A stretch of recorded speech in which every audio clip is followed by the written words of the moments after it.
Welcome to the Jay Kim Show. This is your host, Jay Kim. I am an investor, author, and fitness entrepreneur, and for the first time in Asia, I sit down with the world's most brilliant minds in business, investing, and entrepreneurship. You'll learn all the secrets, strategies, and formulas to becoming a successful entrepreneur directly from the masters. If this is your first time listening, thank you for stopping by. This podcast is produced every week with the goal of providing actionable insight to you, the listener, with every single episode. And now, on to the show. Today's show guest is Mike Michelini, who runs the website Global from Asia, which helps global e-commerce companies with setting up cross-border businesses in China. Mike has a great backstory. He used to work on Wall Street for a while, and during that time, he was side hustling, and that was even before that term actually existed. He was involved very early on in e-commerce and sourcing goods from China and selling them online on sites such as eBay. And his business got to a point where it made sense for him to actually physically move to China and set up shop. So Mike's been in Shenzhen now for over 10 years, and he is certainly my go-to guy when it comes to anything that has to do with cross-border businesses in China.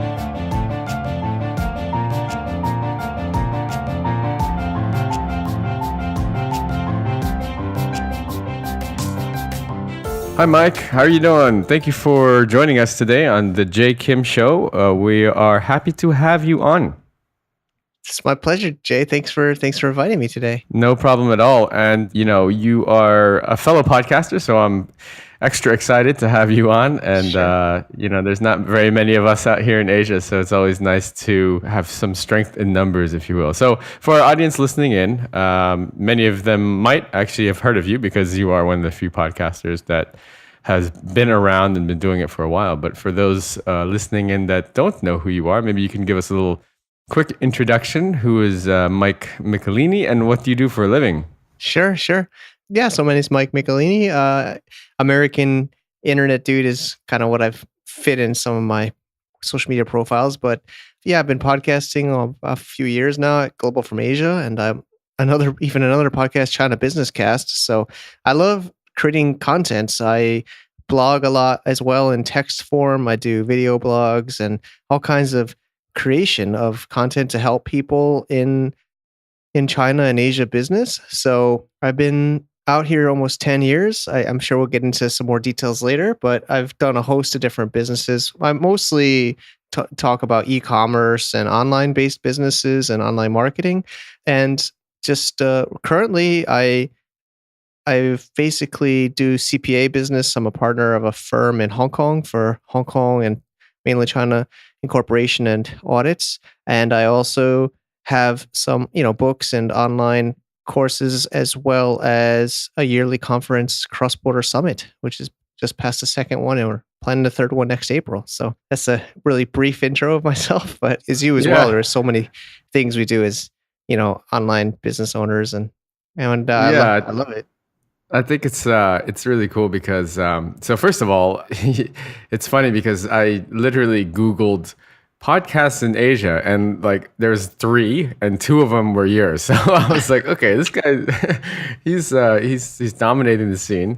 And then your site is awesome, Global from Asia, and we'll obviously get into all of that. But I love how much sort of free value that you just kind of give out there, and there's certainly a huge demand for it because people always want to know what's going on in Asia. Who's on the ground there. Tell me, not only news like what's going on, but also if I want to set up a business or I want to do any sort of business in Asia, in China specifically. We've heard horror stories about people coming in and trying to do something and getting screwed by business partners, or just having a nightmare of a time trying to get through the red tape. And so I've found that your website is one of the best and most comprehensive, and also you just like I said, give a lot of free stuff. So thank you for putting that stuff out there. So why don't we just walk through sort of, you're also an entrepreneur, and part of this show is about entrepreneurship, and I think your backstory is pretty cool because like me, we were both sort of finance dudes and fully in the thick of working for a large corporation. And you actually went out on your own and made a living out of sort of entrepreneurship and building businesses. So I'd love to hear your story. Maybe you could share with the audience a little bit of your story. What was the catalyst to that made you leave Wall Street and start off on your own? Sure. Yeah. So basically, I thought I always wanted to be on Wall Street. I kind of remember the movies with this cool stock trading floors and the Yeah. action. Yeah, I think you know what I'm talking about. Well, there's some classics out there, and I was attracted to the energy. The funny thing is, I have an engineering degree because I went to a Catholic high school, and my dad was an engineer, and so they all thought I had, I was pretty good at math and science, so they didn't want me to get a business degree. They were really forcing me to get a technical degree, engineering degree. So I actually went through engineering school, but as soon as I got out, I got into Wall Street.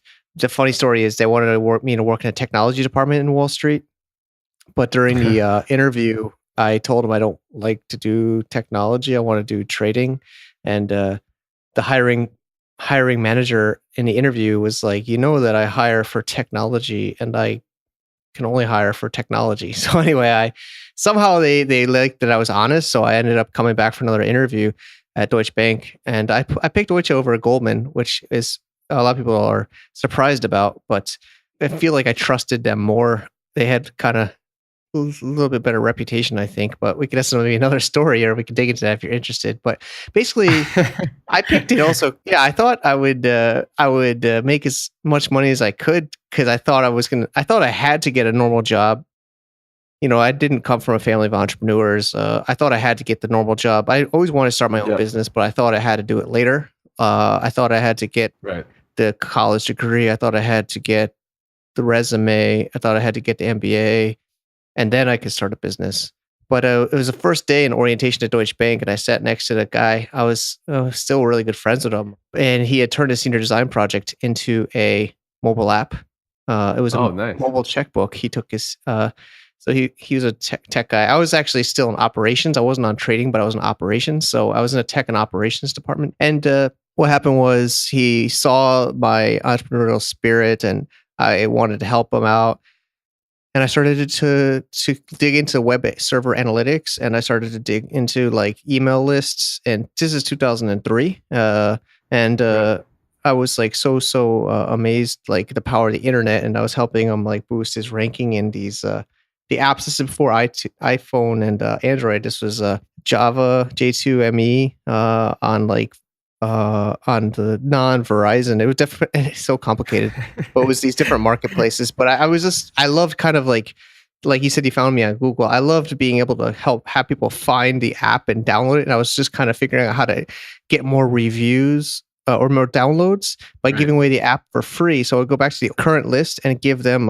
So I figured out he just saw in me, like I was so in love with like marketing online with tech. So I kind of went back into tech while I was working part-time at Deutsche Bank. And then I got into my own e-commerce in 2004, and, learned a lot by making tons of mistakes, had no clue at all. Like nobody. This is while you were still working at Deutsche? Yeah. Oh, wow. Okay, I had cool. to go through compliance. I never, I didn't want to sneak it. So I told I had my own startup through their compliance department online portal thing. But yeah, nobody knew anything. My family, my coworkers, my college friends, nobody. I was just making mistakes like crazy. And then I finally, took me almost 5 years, but I finally, it's so hard to leave because the money's so good, right? And you're like, oh, I guess, that's the hardest thing, right? The money's really good.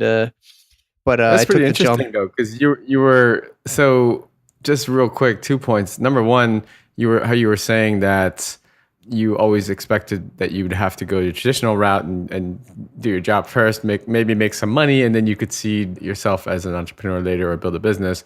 And just a quick comment on that. There's nothing wrong with doing that, and I think that's the traditional way that a lot of people ended up becoming entrepreneurs or branching out on their own. And you do learn a lot of skills in a large corporation. So I was right there with you. I was at Lehman, during that time, and there is a lot to be learned there. And then a second point is, it's interesting because you were actually like side hustling before that term actually even existed, right? Yeah. That's pretty cool. I was on MySpace hustling with other other entrepreneurs. It's crazy. I still am friends with some people I met on MySpace. I know I sound like a weird stalker dude or something, but I remember No, no, that was I remember big. Yeah. Friendster and Oh yeah. MySpace Yes. and yeah, like all this stuff. Yeah, craziness. So at what point did you decide that, okay, you know what? I know the money's so good and it's like golden handcuffs, you can't leave. But at some point you were like, you know what? Money's money. I need to make a move. This is what I want to do Yeah. with my life. So I I did the same with Deutsche over Goldman. I kind of just draw out a matrix when I'm at this point where I'm trying to make a decision, a bigger decision, and I write the plus and minuses of all of Hmm. them, and then I try to kind of take, try to take an average of the amount of pluses and minuses, and it's obviously not a math formula, but some kind of a way to look at it visually. So I did the same. There was one negative, but I had three positives. The money for the e-commerce business, we were doing mostly eBay, a little bit of Amazon before it was insane like it is now, but it was mostly eBay and our own website. And I had a partner, my roommate. So my partner was a little bit more conservative. He's one of still my best friends. So growing up in hometown, he moved out to New York as well. And we were doing it together. And I was just always wanting to just double down, reinvest everything into it. But it was making maybe a couple thousand a month for each of us. And That's pretty good. yeah, but it can't live in Manhattan. I was living in Lower East Side. You know, my rent was a couple thousand just Right. alone.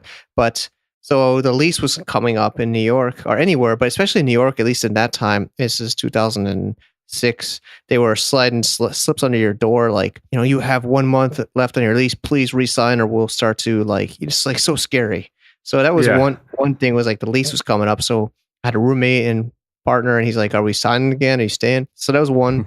And you look at the idea, it's like, I can get out of this. I don't get, I can get my deposit and all this crap back. So that was one. And the second was my bonus hit because it was the end of '06. Mm. And the third was my buddy in my hometown is Connecticut. My buddy he'd moved out to California in Ocean Beach, San Diego. And he's like, I have an extra room 2 blocks from the beach. It's like $400 a month. Don't worry about a contract. And there's so many cool people here. Just get out here. So I was like, so those are like three pluses. And then the negative was I was at 4.5 years on my 5-year vest. Or, Oh, yeah. so Yeah. So for the audience listening in that is unfamiliar with that, Mike had some company stock that was awarded to him as part of his bonus that was on a schedule. So as you have to stay a certain amount of years before you actually get that. It's all tied into your compensation. It's a way of the firm to retain you and not make you leave. So Exactly. he was So- 6 months away from unlocking another large windfall. yeah, it was a big amount. It's hard to log into all. There's so many different logins. At least where I was, there was like you had all these logins. So I would try not to even log in, but it was a decent number. I mean, it was contributing every month or so. And Mhm. but I thought to myself, yeah, that's 6 months. So that means I'll be back on my lease. I'll be halfway closer to my next bonus.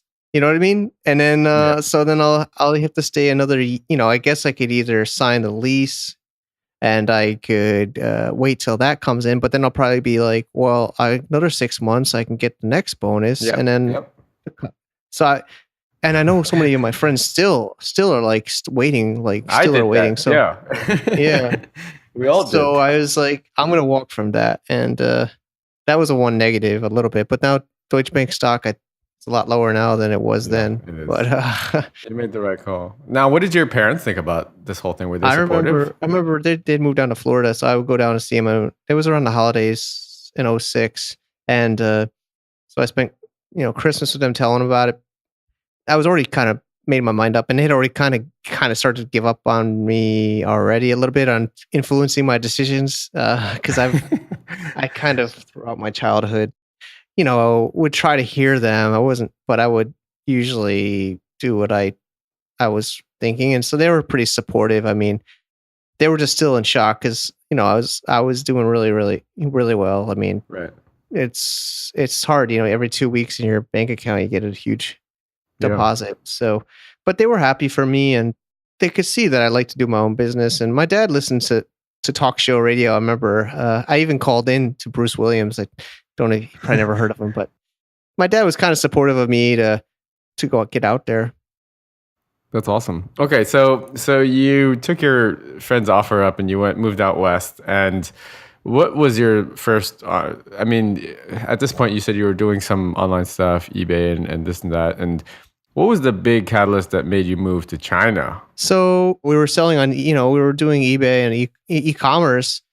So I was buying off Alibaba, and we were, moving up the supply chain slowly. I was drop shipping products, Hmm. so I didn't want to have to stock too many, but I started to stock because I couldn't find. I wanted to have It is, of course, drop shipping is great because you don't have much investment, but you're also not differentiating. So we started getting to our wholesaling and then buying direct, and so we had already been buying from China even while I was working in New York with my partner. And What sort of products were you? bar Were you? supplies, kitchen and bar, like cocktail shakers, bottle openers, pour spouts, Oh, just cool. fun stuff. Really random. The way I even started to figure out what to sell was I just sold a lot of different stuff, and then I just kind of keep narrowing it down, and then made a specific eBay account for the bar products, made a website, newyorkbarstore.com, and just kept on, kept getting out there, figuring out, listening, tweaking, pivoting, or flossing and growing. That's pretty cool that you were literally doing it by trial and error. I mean, It now was if you nuts, yeah. sort of, yeah, if you like, even if you just Google search, like, how do I sell products, flip products on eBay or Amazon from China? There's like formulas and like, there's like an entire world out there that teaches you exactly what the products are that you should be selling. But you were like the pioneer, man.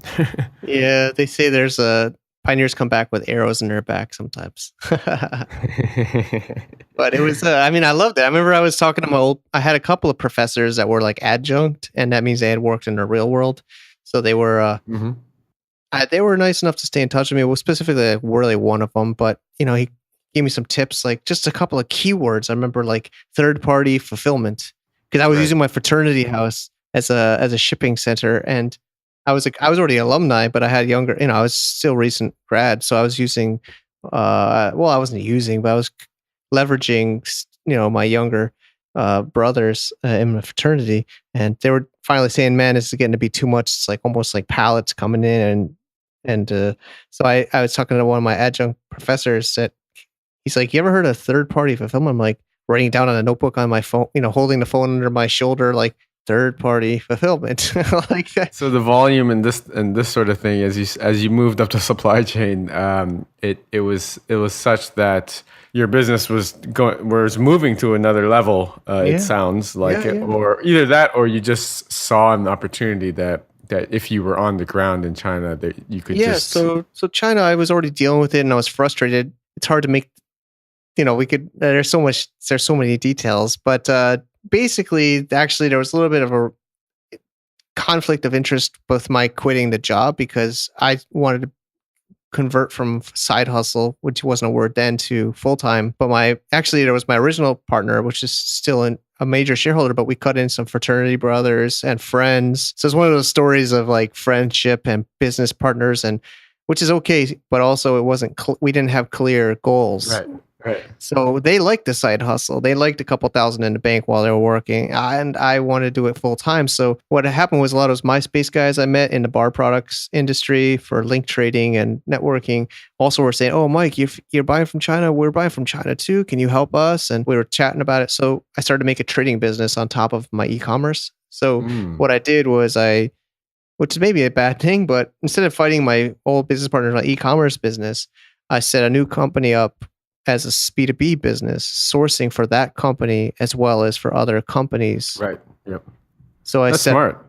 so I turned my own business into my client, That's right. and other guys in the industry I already knew into potential clients, which were very warm leads, to work with. So that kind of gave me a client base to start with for sourcing, and I kept the e-commerce as well. Cool. So you moved to China in which year? 2000. 7. So yeah, I Okay. said '06. It was Christmas '06 when I was kind of ready to leave Deutsche. Of course, I gave him a month's notice, and it's January, so it was like maybe about a half year in San Diego, trade shows in the fall, and in Asia, like Canton Fair, Global Sources shows, and I didn't think I was going to live here. Honestly, I I didn't know where I was going to live. It sounds really crazy. I blogged this. This is when I started really enjoying blogging because I started a blog after I quit Wall Street to just let people find out what's going to happen. I was like, I'm moving out of San Diego because I came to China for a month in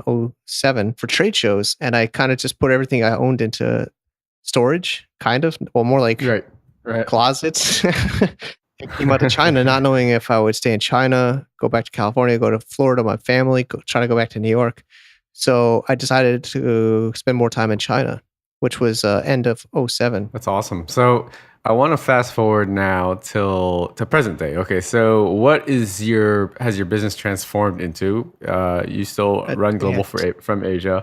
What has that business transformed into? Who are the types of clients that you can help with your business? Sure. So, there's been actually a few other businesses in the middle. So the e-commerce business, I ended up selling in a couple different parts to my team, actually, my staff in China and the Philippines. And I started a mobile app. I went to China Accelerator, which is it's definitely the first, and I'd still say one of the best incubators in mainland China for Western tech startups. And I did a mobile app for a couple of years and then merged with a Chinese company. And then now I'm full time in Global from Asia, which is I'm really starting to kind of build it out after making all this free content. But it's a few different things. Of course, there's all the amazing free content which we're still creating regularly. But the way we monetize is we have a membership program for people that want to get on the inside, and we're targeting, of course, SMEs. We're trying to help Western SMEs in Asia and China. So we have like monthly calls and a private forum, and we also have these job boards. We have a marketplace for service providers, and we have this expert platform for like private workshops and meetups. So we have basically it's freemium with a paid for the super fans or the super supporters can become a member, and that's our main way. And then we also have our yearly conference, which is grown every year. It's we just passed our second one with bit over 200 people. It was a 2-day full conference with over 30 speakers and all about cross-border e-commerce, cross-border business. So it's really exciting. We're trying to kind of bridge that gap here in China. That sounds pretty cool because again, it's when you come out here, and I'm just talking firsthand experience. When you come out here and you don't really know what's going on and what the regulations are and how to set up business and how to do even something like a bank account, and Mike, we're working together on you're helping me out on something. So, but I mean, that sort of thing. It's like you need someone that you can trust and that's kind of Western and that's gone through it before. When I first came here, I was referred to all these local firms and I was like, they're not going to understand. Like, I'm American, and let me be careful here what I say, but I'm American, but I'm living offshore, and I want the most favorable tax structuring possible for any sort of business I do over here, with exemptions and this and that. And I didn't have a guide or anyone to hold my hand and show me the way. So I think that there's a lot of value for Global from Asia. Who would you say is your sort of avatar? I mean, look, I'm probably not your prime type of client, even though you have helped me in the past. Who would you say your avatar of that site would be? Sure, it's definitely people that are not really in Asia. They're usually, or they travel here, but maybe not fully based here, and they want someone, like you said, that they can trust. That they understand. That they understand the local markets, but also understand the international markets. While I love newbie entrepreneurs, it's more for people that maybe like I was when I was in New York City and frustrated with trying to figure out what to do. I was already doing my own business. I already had revenue. I was trying to kind of scale up and grow into Asia. So I usually target people that are operating business, especially if you're going to set up in Hong Kong or in Asia. You should probably have, at least $500,000 in revenue a year is what we usually say. Better to have $1 million, but so they're already kind of doing business because, of course, you might be able to, like we're talking about taxes and all this globalization. And I wish it was easier for anybody, but especially with the banking environment now and other things, you really have to already have some business history. So we're targeting scaling. I like to say scaling businesses that really want to go global from Asia that are Western, and just like I had a couple calls with potential clients today, and I sometimes advise them not that it's not ready yet for them, and it's hard for me to do that, and even though they really want to do it, you got to be ready for it. So it's are there businesses that are onshore in China that are looking to go overseas that you help out as Yeah, well? so we have a Chinese. My wife is my partner in my life and in my business, and she's of course. Oh, well, you guys wouldn't know, but she's mainland Chinese, and so that's how I even met when I do my app startup. She does business development here, so she's always looking out for me. And I've been out here 10 years, so I of course have my own network here, and it's a different type of model, and it's something we've been discussing. But we do localize a lot of the content and the podcast into China and WeChat. Even still, I'm still writing and talking to a Westerner more than a Right. Chinese in my current model. I know there's always people that tempt me, but it is a different avatar. Sometimes people Mhm. say I'm racist or something because I'm not helping Chinese, but they're doing pretty good on their own right now. I think, selling online. I feel like there's a lot more help for the Western business in Asia, but of course we do mostly, and also they're not so online. The tools in China are just so different, like in Right. the way that they consume content and everything. So they do come to our events. So the best time for us to help the Chinese seller or service provider is at our cross-border summit, or we also have some smaller meetups and trips too. But primarily it's Westerners. That's awesome. Let me ask you, what are your plans for 2017 looking forward? I mean, you mentioned the big conference, which you just had. I mean, it already passed for this year, right? But Yep. it was very well received. So you're obviously going to Yeah. do another bigger and better one next year. What do you have in store for 2017? Any goals for your business and personally as an entrepreneur? Sure. The craziest thing, a week before this past cross-border summit, we got an email from a logistics company wanted to come in as a big sponsor for 2018. Oh, nice. And I'm like, wait, it's still 2017. Yeah. It's next week. They're like, no, we have a budget for next year. So, I mean, basically each year is getting more and more serious. So, we already are talking to sponsors and speakers for next year. Of course, some people said, I posted on my social media, see you guys next year. And they're like, what are you going to go into hibernation mode? But of course, it's not like we're just going to wait until next year's conference. But of course, that's our big thing. And some people want to do it twice a year, but I don't really want to dilute the effect of it, I think. So, Right. of course, before that, we've been building out these tools, like I mentioned earlier, like a job board.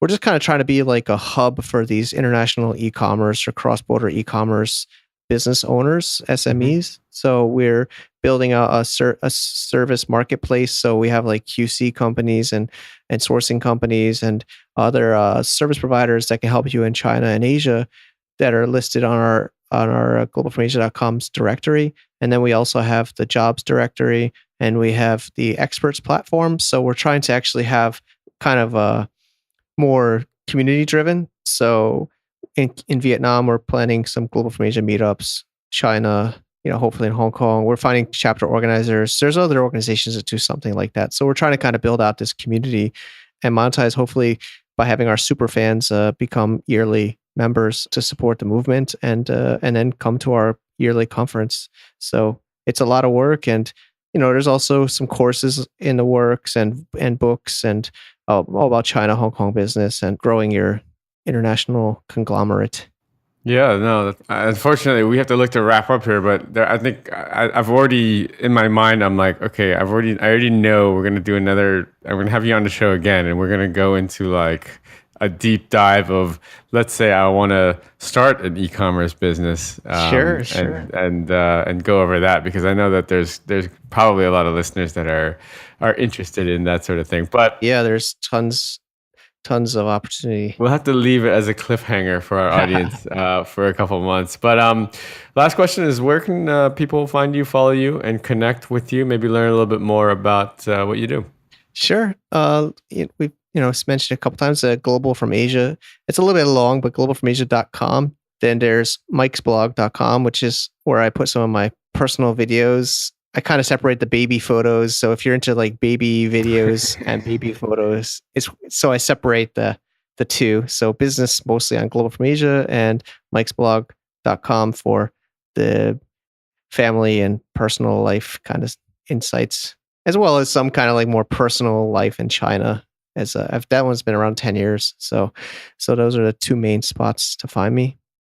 Awesome. Yeah, that's another topic that we unfortunately didn't have time to cram in. That we could have gone. That could be a third episode. Is what's it like living in Shenzhen, Sure. which is another thing that I'm sure everyone is curious about. But well, Mike, thanks so much for your time, and it was such a pleasure having you on the show. And we definitely will have you on again. So I'm looking forward to that. Great. Thank you for having me, Jay.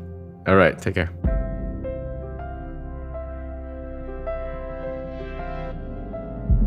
I hope you enjoyed today's episode. All the show notes and links can be found over at jkimshow.com. Come back often and make sure you subscribe, rate, and review. Don't forget to join us next week for another exciting episode of The Jay Kim Show. I'd love to hear your comments. You can find me on Twitter at jaykimmer, JAYKIMMER. See you guys next week.